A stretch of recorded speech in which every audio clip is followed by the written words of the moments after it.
मित्रांनो, मी आपल्या शेताकडे आलो होतो. तर आपल्या शेताकडे खाली जे शेत आहे ते बोरवेल करत आहे. तर आता सध्या दुष्काळ उडत आहे, पण बघूया आपण त्याला पाणी लागतं का नाही. आपण जे बोरवेल केला होता तेव्हा आपण डिसेंबर महिन्यात केला होता, त्यामुळे जमिनीमध्ये पाणी नसते. पण आता आपलं पाणी आता पूर्णपणे चेक झालं आहे. बघूया आता आपण आपला बोर चालतो की नाही.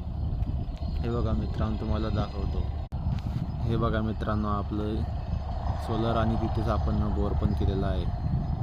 आपण आपला बोर जास्त नाही, फक्त 250 फूट केला आहे, कारण तेव्हा आपल्या बोरला पाणी लागले होते.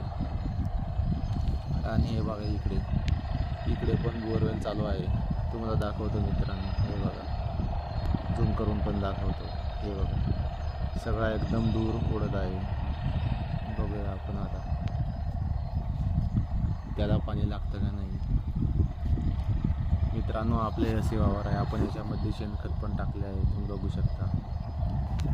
आणि इकडून टेकडाचा भाग आहे, आणि तिथे पण एक मधामध्ये टेकूड आहे, आणि तिकडून डाबचा भाग आहे. असं शेत आहे मित्रांनो आपलं. तुमचं शेत कसं आहे एकदा कमेंटमध्ये सांगा. हे लाल मातीचं शेत आहे मित्रांनो.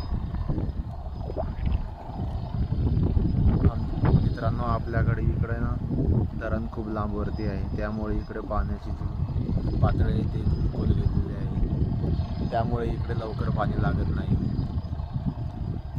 आपल्याकडे फक्त जेव्हा पाणी पडतं तेव्हाच बोरीला पाणी नसतं.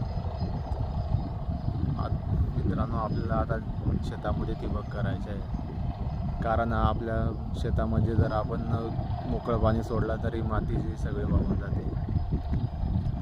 त्यामुळे आपल्याला ठिबक करायचे आहे. धन्यवाद.